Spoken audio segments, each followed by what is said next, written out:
enigmas policiales, enigmas paranormales, enigmas de gente rara que tiene la cabeza media trastocada. Enigmas.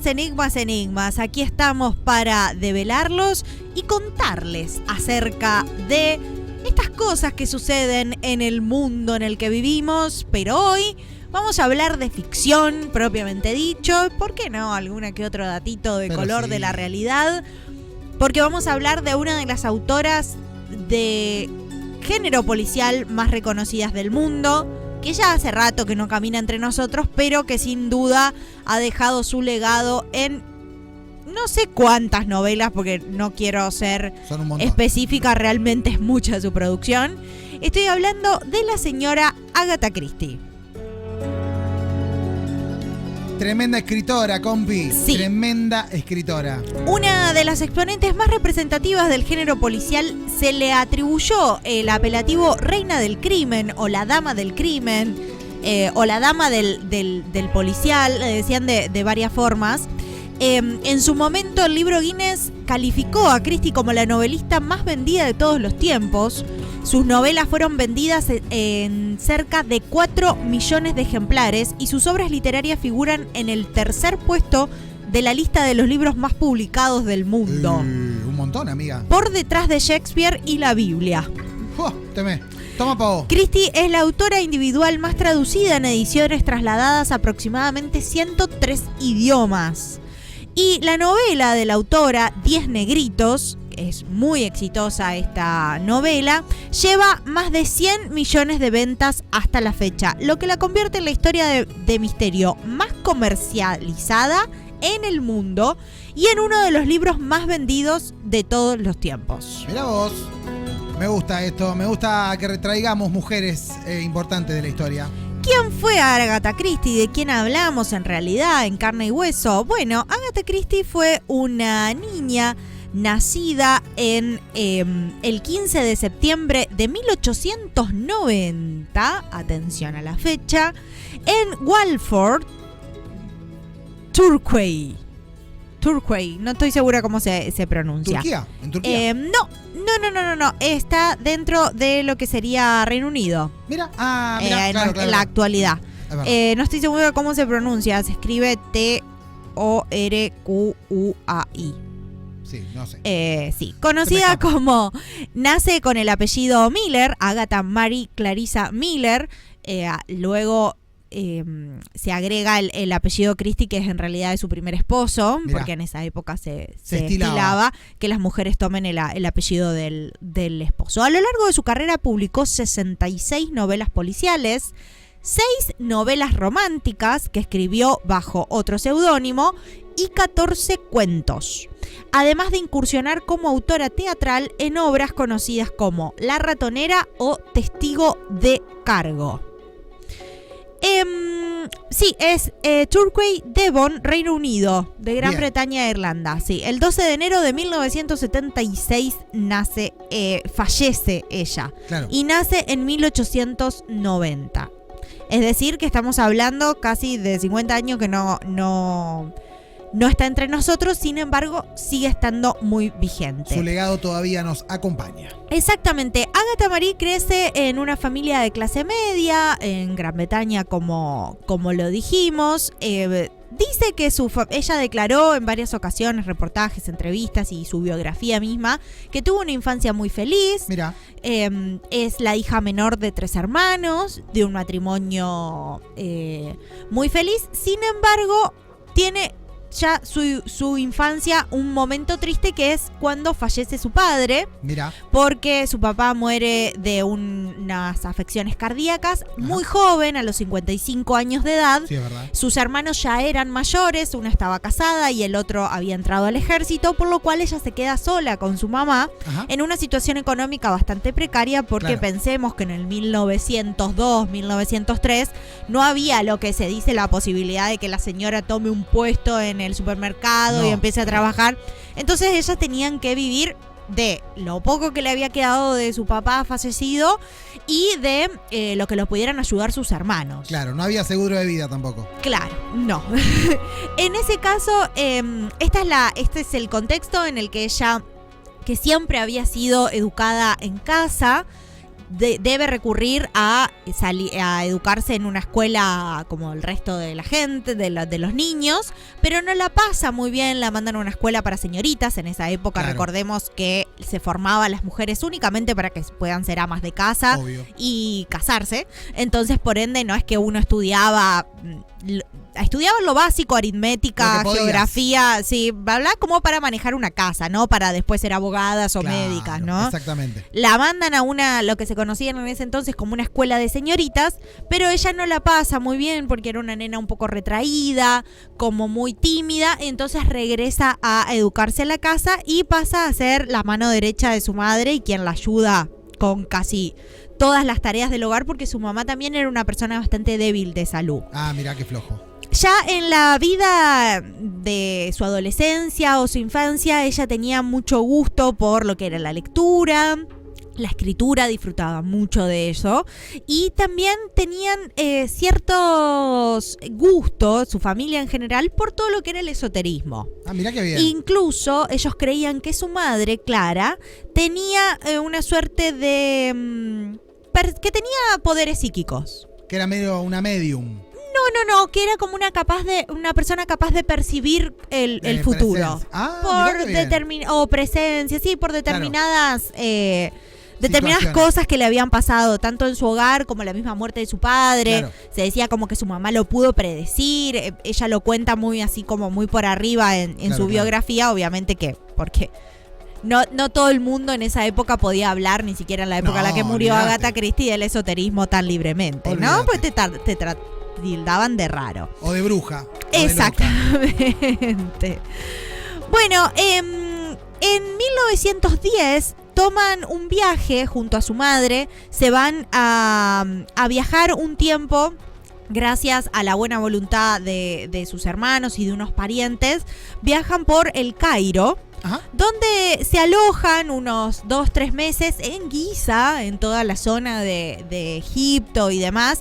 En ese momento era como medio un boom a principios del 1900. Para los británicos, Egipto era una especie de lugar de vacaciones. Estaba la egiptomanía a pleno. Una cosa así. Entonces eran de viajar mucho. Y la gente que estaba bien acomodada económicamente tomaba como estos viajes, como decirte, es a donde vamos los ricos a descansar. Claro, exactamente. Y ella, por la buena voluntad de unos parientes que estaban como bastante bien acomodados económicamente, viaja con su mamá. Pero en ese momento no le llama mucho la atención todo. Ella está más preocupada por la salud de su madre, porque se reponga, que por las gracias que podía brindarle Egipto. Estaba en otra. Claro, mucho más adelante en su obra literaria, ella recurre mucho y se nota su amor por la arqueología y la egiptología.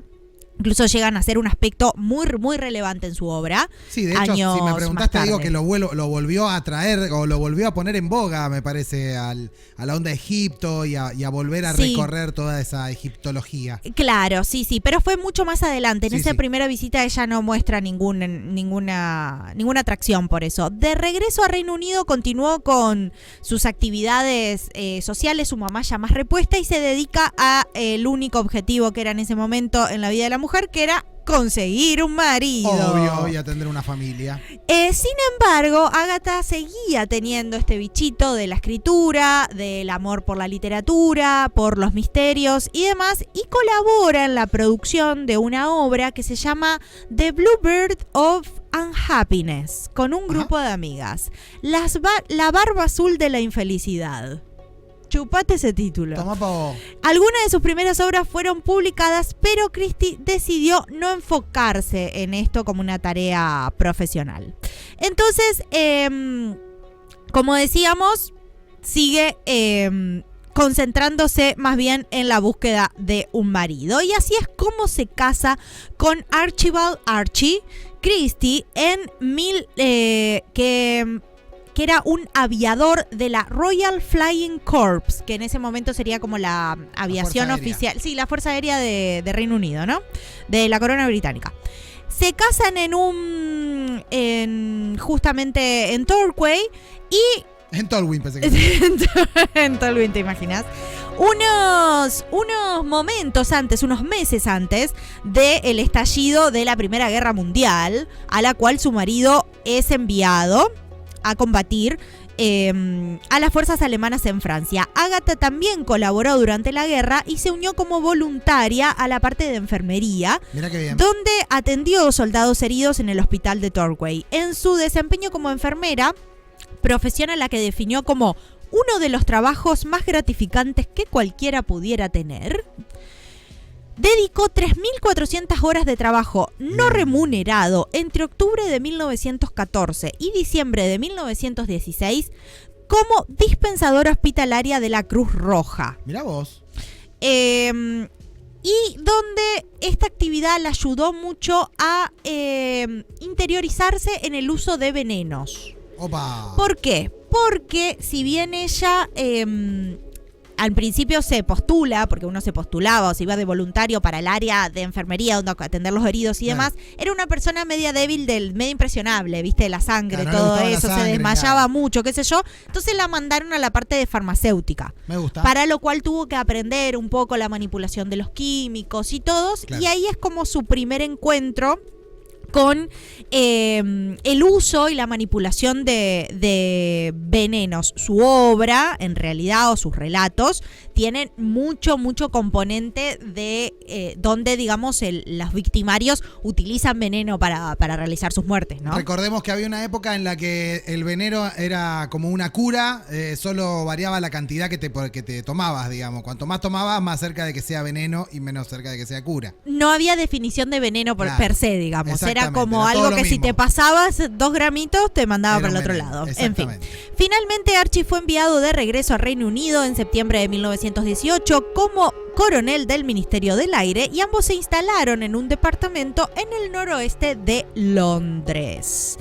Es allí donde nace su primera hija, Rosie, y donde vivían muy apaciblemente. En 1920, Agatha retoma su pasión por la escritura y publica El misterioso caso de Styles, donde por primera vez nos presenta a quien será luego su detective estrella, Hércules Poirot, un policía belga que se había refugiado en el Reino Unido después de la invasión alemana de Bélgica, conocido por sus magníficos bigotes. Tiene unos bigotitos así.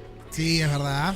Y su, obviamente, inteligencia muy filosa y una gran afición por la limpieza. Ah, mirá vos, era un loquito de la limpieza. Sí. Así nos presenta a el que fuera después su detective estrella, pero en esta primera novela no tuvo mucho éxito. De hecho, para publicársela, la editorial que se la publicó le pidió que le cambie el final. Y ella, bueno, aceptó, porque en ese entonces esas eran las reglas. Yo le digo, anda a freír churros. Exactamente. Bueno, en el medio de esta situación, si bien ella estaba dedicada a su escritura, a la crianza de su hija, al mantenimiento de su casa, su madre enferma gravemente en 1925 y finalmente fallece. Ella entra en una depresión muy profunda después de la muerte de su madre, porque era además una persona que ella consideraba como una de sus mejores amigas. Ella era muy cercana con su madre. Y para colmo de males, en 1926 su esposo le pide el divorcio.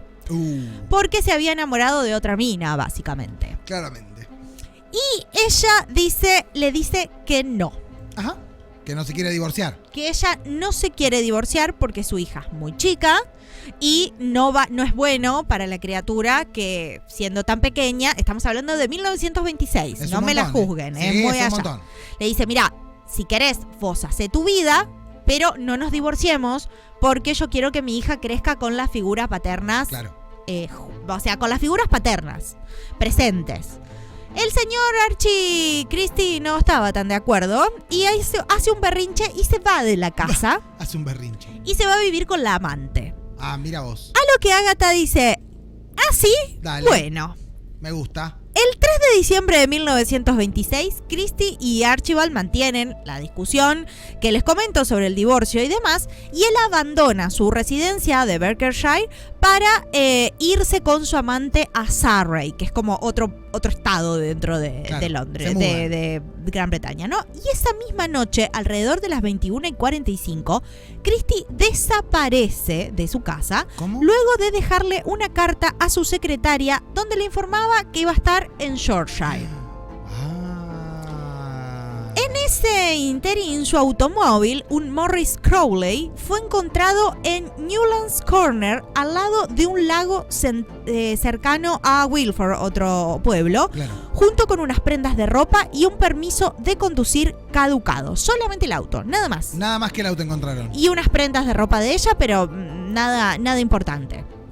El hecho provocó una severa conmoción entre sus seguidores y atrajo la atención de la prensa pública. Sí, ella ya tenía algunas novelas publicadas, tenía algunos cuentos también y tenía desde ya alguna que otra relevancia en la literatura ya era policial. Ya era alguien conocida, sí, porque no había muchas mujeres que publiquen aparte. Exacto. Y ella publicaba con su nombre, no utilizaba un seudónimo. Con su nombre de casada, pero con su nombre al fin. El ministro del Interior de ese momento, William Johnson Hicks, presionó a la policía y el periódico del pueblo, digamos, decide ofrecer 100 libras como recompensa para las personas que pudieran aportar algún dato sobre el paradero de Christie. Más de 1.000 agentes de policías y 15.000 voluntarios, varios aviones y rastrillaron e investigaron la zona rural donde fue encontrado el auto con sus pocas pertenencias. Incluso el renombrado autor Sir Arthur Conan Doyle le otorgó uno de los guantes de Christie a una medium para que lograra percibirla. De hecho, Arthur estaba buscando ahí como quién había caído primero, si Sherlock Holmes o el de Agatha Christie. Obviamente nació primero Sherlock Holmes, o sea que puede haber una pequeña inspiración ahí. Sin duda. Claramente, pero bueno, qué bueno que hayan sido tipo amigos o amigos. Sí, ellos se carteaban, como que tenían una relación literaria de respeto. En este caso, entonces, la desaparición de Christie apareció en la primera plana de el New York Times. Y a pesar de la intensa búsqueda, no fue hallada, sino hasta 11 días después del hecho. ¡Epa! ¿Dónde fue hallada? ¿Dónde? Esta es la parte más interesante. El 14 de diciembre de 1926 fue identificada como una huésped del Swan Hydropathic Hotel de Harrogate, donde figuró registrada como Teresa Neal, el apellido del amante de su marido. ¿Cómo? En Ciudad del Cabo estaba la señora. ¿Qué tal, Hospedada en un hotel, en un resort, bajo otro nombre que coincidía con el apellido del amante de su marido. Y la escritora, cuando la encuentran, no da signos de reconocer ni a su marido, ni a su hermana, ni a su cuñado, que eran quienes los van a buscar. La van a buscar. Dicen, yo no sé quiénes son ustedes. Dice, no, pero te estamos buscando hace 11 días. No tengo ni idea quiénes son, no los conozco. No, ni idea yo. Bien. Ella decía en ese momento, o los médicos que la inspeccionaron, determinaron que ella había sufrido por la severa depresión que estaba transitando y los difíciles momentos que había transitado durante ese último tiempo con respecto a al pedido de divorcio de su marido, el fallecimiento de su madre y demás. Una suerte de pérdida de memoria momentánea. Tipo Breaking Bad, cuando aparece Walter White en un supermercado en pelotas. Una cosa así. Muy esa onda. Exactamente. No sé qué hago acá. No sé qué hago acá. La escritora dijo que no sabía por qué estaba allí. Tampoco fue capaz de reconocer a su marido, como les contaba. No es mala, y por eso mismo tuvo que recibir tratamiento psiquiátrico por hipnosis. Recién luego de como 4 o 5 meses de haber estado bajo tratamiento en un auspicio psiquiátrico de Harley Street, pudo ser dada de alta y recuperar su identidad. Pero ella jamás dio explicaciones respecto a su desaparición. Dijo, yo recuerdo haber estado manejando, recuerdo que iba a ir a Shropshire para hacer algo, pues tenía una junta, una cita respecto a una publicación que iba a hacer, y no se acordaba nada más. Qué loco, no sabe amiga. cómo llegó al hotel, no sabe por qué se registró bajo ese nombre. Raleli. Muy raro todo. Aunque 2 médicos por entonces le diagnosticaron la fuga psicogénica, se llama, Mirá. la opinión en cuanto a las razones de su desaparición obviamente continúa dividida. Una de las versiones indica que habría sufrido una crisis nerviosa ocasionada por su propensión a la depresión, agravada por la muerte de su madre y la infidelidad de su marido, pero la reacción pública principal fue negativa, ya que muchos creyeron que había fingido su desaparición como un truco publicitario o un truco para retener a su marido y que no se divorcie, o incluso, algunos fueron un poco más lejos, hacer creer a la policía que su esposo la había matado. Claro. Bueno, ¿viste cómo era en esa época, amiga? Eran otros tiempos. Sí, eran otros tiempos, eran otra la historia. Finalmente, 2 años después, en 1928, Archie y Christy se separan, se divorcian. Al poco tiempo, él se casa con Nancy Lynn, quien habría sido su amante mientras él estaba casado con Christy. Y Agatha recibe la custodia de su hija Rosalind, o Rose. Durante su matrimonio, ella había publicado 6 novelas y una colección de historias cortas, una serie de cuentos en revistas. Y esas regalías le permitieron a madre e hija mudarse a las Islas Canarias, Mira. donde ella termina de redactar El misterio del tren azul, una de sus novelas. Más grandes obras. A finales del 1928, Agatha escribió su primera novela bajo el seudónimo de Mary Westmacott, que es el seudónimo que ella usaba para escribir novelas románticas. Mira. El pan del gigante, que no pertenece al género de detectives. Su primer gran éxito llegó con la publicación de El asesinato de Roger Ackroyd en 1926, cuando ella todavía estaba casada con Archie. Sin embargo, en ese entonces no se estilaba que el marido se quedara, o sea, no existía lo que sería la división de bienes. Claro. Entonces ella pudo vivir de sus regalías cuando se divorció de su primer marido. Sí. Y bueno, todavía estamos en 1928, no llegamos a la parte en la que se hace más famosa. Si bien ella está sola en este momento con su hija, tiene esta historia un final feliz y te lo quiero contar en el próximo bloque, Pela. Termina la historia de esta escritora tan fructífera y prolífera. Termina en final feliz. Agatha Christie, luego de su primer matrimonio, que termina en fracaso, su desaparición, toda la crisis que viene después, logra continuar y salir adelante con su vida. Se muda con su hija a Islas Canarias y en un viaje así medio loco de vacaciones en Bagdad, conoce a quien sería su segundo marido, Max Mallowan, un arqueólogo que justamente participaba de varias excavaciones en todo lo que es Egipto, el Cairo y demás. Se casan tras un breve noviazgo y se casan en 1930 en la isla de Skye. Realizaron su luna de miel alrededor de Italia, Yugoslavia y Grecia, y su matrimonio, a diferencia del primero, fue mucho más feliz y perduró hasta la muerte de la escritora en 1976. Bien ahí, aguantó un poquito más. Sí. Hay una curiosidad sobre la obra de Christie que reside en el hecho de que ella era tan ingeniosa en sus historias, tan incisiva, tan peculiar a la hora de planear y contextualizar sus escenarios, que durante la Segunda Guerra Mundial, alrededor de 1941 y 1942, la agencia de inteligencia británica, el M15, investigó a Agatha Christie luego de descubrir que en el misterio de Sanssouci, una de sus historias, que justamente relata la cacería de uno de los principales agentes de espionaje de Hitler, pero era una historia de ficción. Sí, sin obvio. embargo, era tan detallada, tan incisiva, los Tantos personajes datos. tan peculiares, con tanto dato, que la agencia de inteligencia británica decide investigarla. Wow. Para ver de dónde sacaba ella esta información. Y ella dijo que todos sus crímenes, incluso los más jugosos que ella había relatado, se le habían ocurrido fregando platos. Mira vos. Así que si la querían investigar, tenían que venir a su casa y observarla mientras ella fregaba platos, porque básicamente Qué loco, amiga. las historias se le ocurrían cuando ella hacía eso, no mucho más. Qué locura. Sin embargo, bueno, como les digo, los temores de la agencia M15 de que Christie supiera los planes de Hitler fueron tan grandes que decidieron investigar a todos sus contactos, incluso un amigo que ella tenía llamado Dilly Knox, que era criptógrafo y a la que ella recurría para pedirle asesoramiento a la hora de escribir cosas con respecto a este tipo de actividad, y tenían sospechas de que los conocimientos que la escritora tenía venieran de algún tipo de información que este hombre estaba encriptando. O sea, estaban en una. Estaban re en una miedo tenían. Pero no, finalmente todo se resolvió para bien. Sin embargo, sus novelas en Estados Unidos demoraron un poquito en ingresar.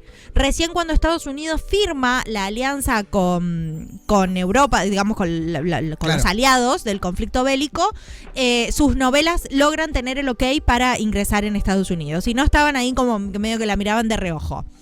El periodo de la Segunda Guerra Mundial fue el momento de mayor prestigio en la carrera de Christie, donde se publicaron algunas de sus obras más destacadas, como 5 cerditos, 10 negritos, El caso de los anónimos, Cadáver en la biblioteca y Maldad bajo el sol. 10 negritos, como ya lo mencionamos, es la novela de misterio más vendida de toda la historia, y recomiendo muchísimo, muchísimo leerla porque sucede algo muy peculiar en esta novela de misterio, y es que están todos muertos. ¿Así? ¿Spoiler? Spoiler alert. ¿Spoiler alert? ¿Todos mueren? Menos el detective, absolutamente todos. Me gusta la gente que se muere. Me gustan las historias en las que todos mueren, amiga. Es muy loco porque mientras el detective va investigando, las personas van muriendo. Incluso quien perpetraba los crímenes muere. Muy bueno.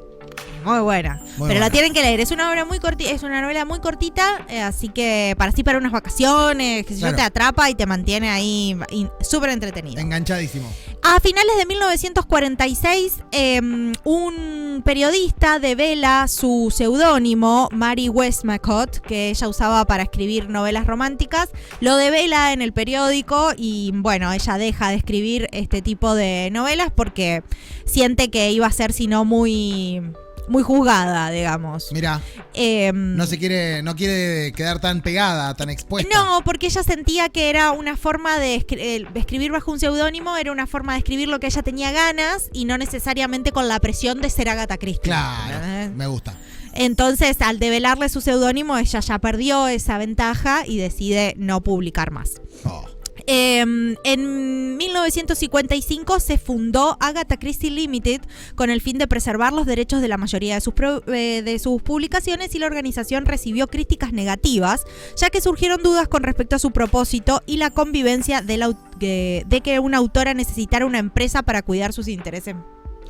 ¿Cómo una mujer que gana plata va a fundar una empresa? ¿Qué les pasa? ¿Estamos todos locos o qué? ¡Qué atrevimiento! ¡Qué atrevimiento, amiga! Por favor. Por Dios. Bueno, Christie fue honrada por sus obras literarias por varios premios, entre ellos la Royal Society of Literature, y además recibió el primer Grand Master Award concedido por la Asociación de Escritores de Misterio en alrededor de 1970. Fue muy premiada. Fallece el 12 de enero de 1976 a los 85 años en su residencia de Winter House en Wallington, Oxfordshire. Sus restos fueron inhumados en el cementerio de la iglesia parroquial, y luego de enviudar, su esposo contrajo matrimonio con su colega Barbara Hastings y falleció apenas 2 años después. Bueno. En 1978, y fue inhumado al lado de Christie. La única hija de Agatha, Rosalind, murió el 28 de octubre del 2004. A la misma edad que su madre y en las mismas causas que su madre. Su nieto, Matthew Pritchard, nacido en 1943, heredó los derechos de algunas obras de su abuela y en la actualidad es presidente de la Agatha Christie Limited. Mira qué loco, cómo la pegó igual, Como les comento, algunas obras que podemos ver en el cine que son de ella: Asesinato en el Orient Express o en el Expreso del Oriente. La verdad que un súper film, si lo quieren ver. Si no me equivoco, está en Prime.